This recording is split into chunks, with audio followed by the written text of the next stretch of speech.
Given previous results, I should make a few adjustments to the experiment and ensure that the materials and equipment are all in order. As for the potion I need to make... Oh, Traveler, Paimon, what brings you here? We're here to help with your task. We wanted to see if you could use some extra hands. My task? Oh, you mean the one Mr. Albedo told me about? The one from the Hexen Circle? Well, you're just in time. The experiment is ongoing, and I was just about to work on it. Ongoing? So, you've been working on it all this time? Yes. It aligns with other research topics I've been working on, so it hasn't been too much extra work. Still... What? Is there a problem with the experiment? I've been unsuccessful so far. Oh, so it keeps failing, huh? It's not as simple as just failing.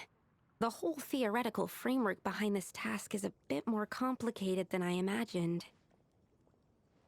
Oh, right! You still haven't told us what kind of experiment it is. One meant to develop a potion that can transform sweet flowers into a variant 16 times its normal size. That is to say, the formulation of botanical augmentation reagent type 4, iteration 7. As you can probably guess, this is my 7th time running the experiment. Wow! So, basically, we need to make growth serum. Or the 7th version of one. Well, yeah, that's about right. This is my 7th attempt, but I didn't make many adjustments to the formula this time, because both the theoretical principles behind this experiment and the products of the process prove there's nothing wrong with it. But you haven't succeeded yet, right? Yes. I'm thinking that it's not my current formula that is wrong, per se, but rather, some other key element is missing. Oh! Then Paimon knows just what to do. Yeah! We came here to do just that, after all. Here it is. That said, I'm still missing 2 ingredients. Now that we can help with. What do we need to get? I need spring water from Springvale to use as the base, as well as Eye of the Storm fragments. But that last one could be tricky. We've got this! Let's go! Let's tackle the Eye of the Storm first.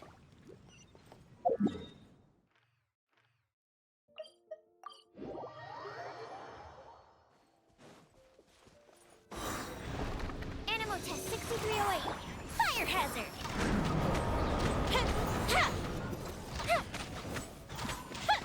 Alright, that's the first ingredient done.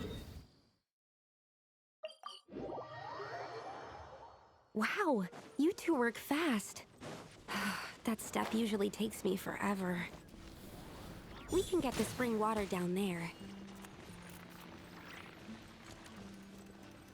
The high quality of Springvale's waters makes for a stable potion-making ingredient. That's all we needed, right? Yes, let's head back.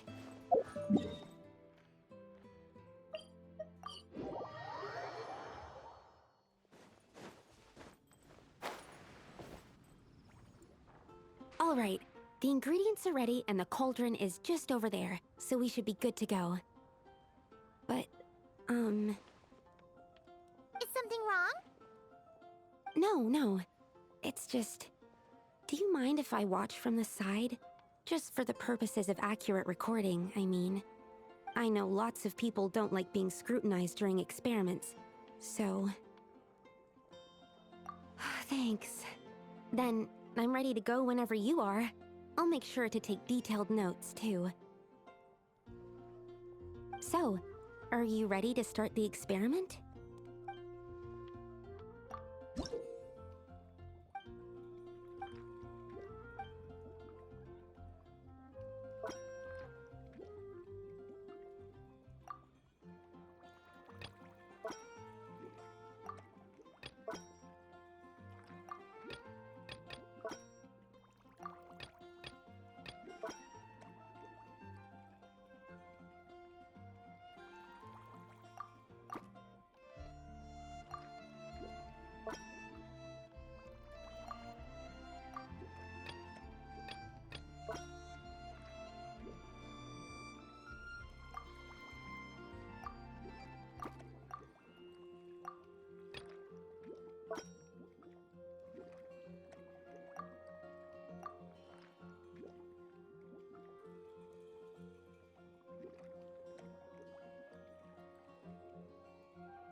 That's it.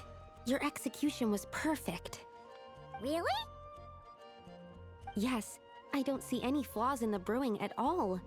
Let me extract some and test the product's composition. One moment. Yes, like I said, flawless execution. The potion is perfect. It's exactly what I was expecting. So? Was the 7th time the charm? Upon examination, it seems identical to the previous 6 iterations. Oh! Wouldn't that make the results identical? Not necessarily. Experimental outcomes can differ even with similar variables all around. You never know what the result will be. That's what makes experiments valuable in the first place. Come, let's test this thing out. I planted some sweet flowers beforehand which we can use. We just need to douse them with the potion and see what happens.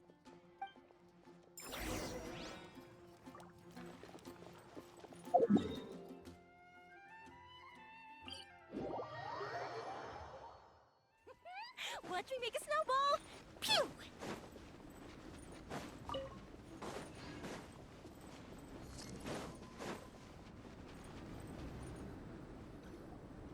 Alright, we poured the growth serum on the flowers. Is that all we need to do? Yep. The flowers need to fully absorb the potion, so it might take some time before we see a reaction. What happens then? The flowers will grow in size while maintaining their original appearance. But then, when they reach 12 to 14 times their normal size, this will prove more than they can bear. As if some upper limit has been reached, they will wither and rot, assuming unnatural forms until nothing is left of them but liquid. Wait, what? So there's a problem with the growth serum then? No, I've adjusted the formula time and again, resolving all kinds of issues that arise when inducing small plants to grow larger.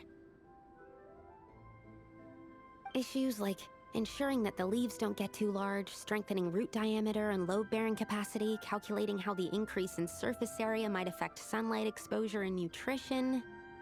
So, why isn't it working then? Because the flowers cannot transcend. As above, so below, is one of alchemy's guiding principles. Alchemy seeks mastery over matter, but this world has its limits. It's like a specification etched into the law that governs all things.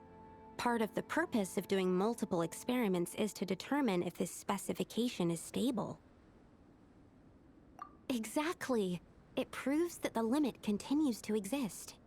Okay, this is all a bit over Paimon's head, but basically, you needed the experiment to fail to prove that the limits and borders in this world are stable? Oh, what a weird experiment. Huh?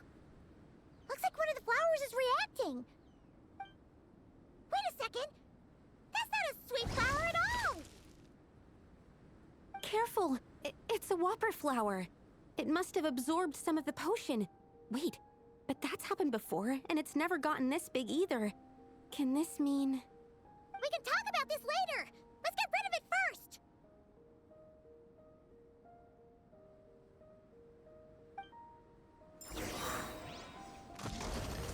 Absorption test.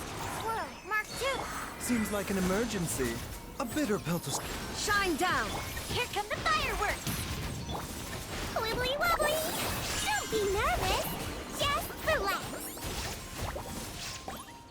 Illusion shattered, torn to oblivion.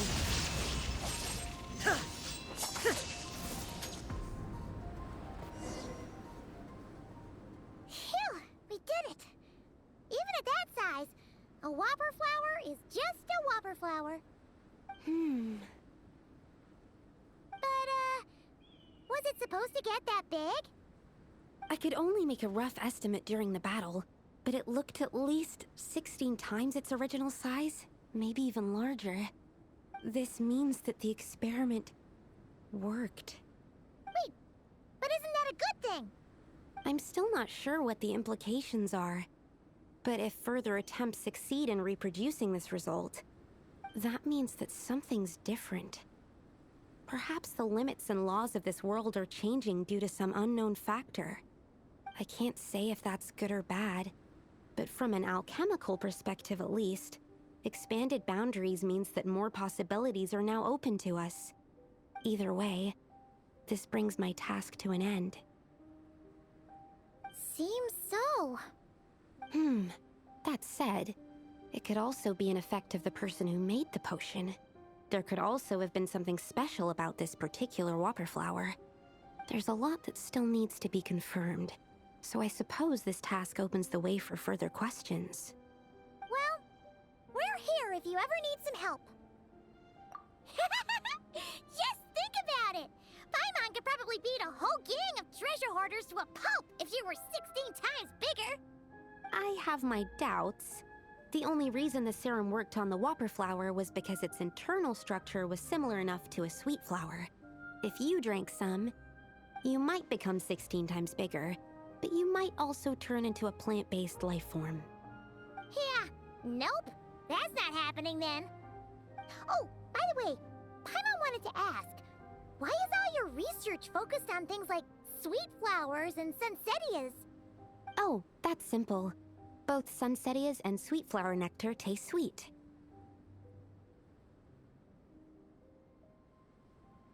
So in that sense, accidentally making a whopper flower 16 times bigger comes with a hidden benefit. Because whopper flower nectar... Tastes exactly like sweet flowers? That's right. Once I've extracted the sugar from the nectar, I'll give you some. You get it!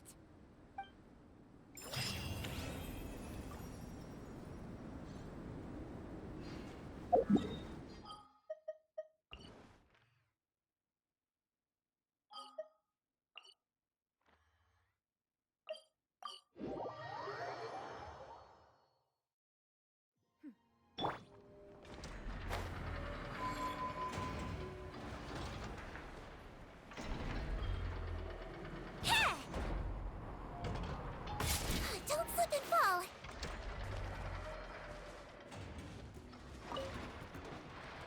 Little dearie, you gotta eat your breakfast, or you're never gonna grow up big and strong.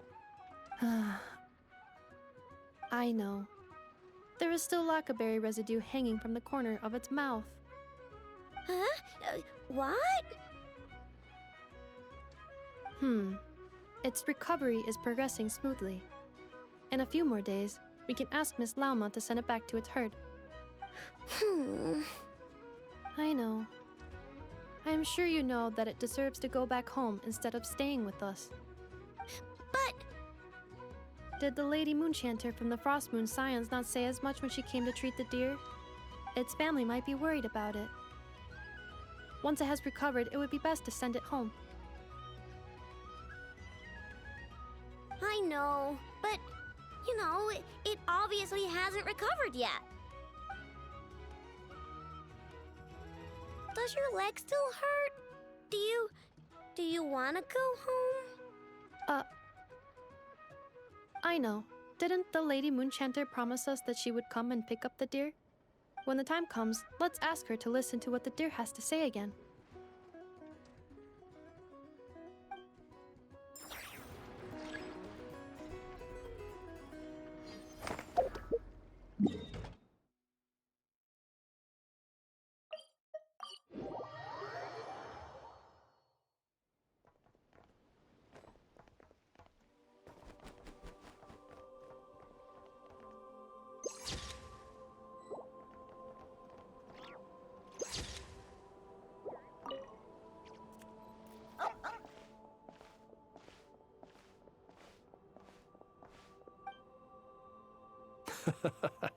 This is a good one.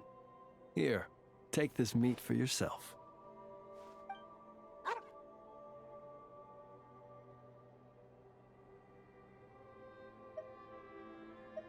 Mine? Not at all. It belongs to itself. It sometimes brings me old bones to help with my puzzles, that's all. I should be clear. While I don't know what bones these are, I can say for certain they don't belong to any humans who slumber here or elsewhere. Bones are another thing that tickles my fancy. Sometimes when I see one that's a bit unusual, I'll pick it up and add it to my collection. Then when I'm feeling bored, I try to connect all my bones and create something whole. A bit like doing a jigsaw puzzle. You could call it a form of artistic expression. Even though each piece of this bone puzzle picture is unrelated to the next, and indeed they cannot possibly be related, just pondering how best to put them together and create something beautiful is an extremely relaxing process. Then, one day, an uninvited guest intruded on the room where I kept my bone puzzle picture. It was none other than the dog you saw just now. It did. By the time I entered the room, the little intruder had completely dismantled my picture. The second it turned and saw me, it bolted away between my legs. Luckily, all was not lost, as I'd already taken a photo of it. And more than that, now that my old puzzle was dismantled, I was free to construct an even bigger puzzle with my growing collection of bones. Which is how I consoled myself at the time. After all, the damage had been done, so why not look on the bright side? The next day, as I was just about to begin piecing my puzzle together, my four-legged guest returned, and this time it brought a mouthful of bones. I couldn't understand what it was saying, but its intent became clear when it laid its animal bones at my feet and then placed them one by one into my puzzle. After that, it simply sat down and looked at me. After I gave it some cured meat, it got up and left. Ever since then, it's dropped by from time to time to give me bones in exchange for food. I think you might be viewing this with a little too much sentimentality. It's just a dog looking for food, nothing more. I'm a source of sustenance, and luckily for my canine friend, I happen to be relatively generous. Not that that's a bad thing. I view it more as an assistant under my employ. It doesn't speak, and it leaves when I tell it to. That's pretty much everything you could hope for in an assistant. If you'd like, you can give it some meat. Sometimes it sits and waits by your side, which I think probably means it's still hungry. Perhaps it might be a little more friendly with someone such as yourself.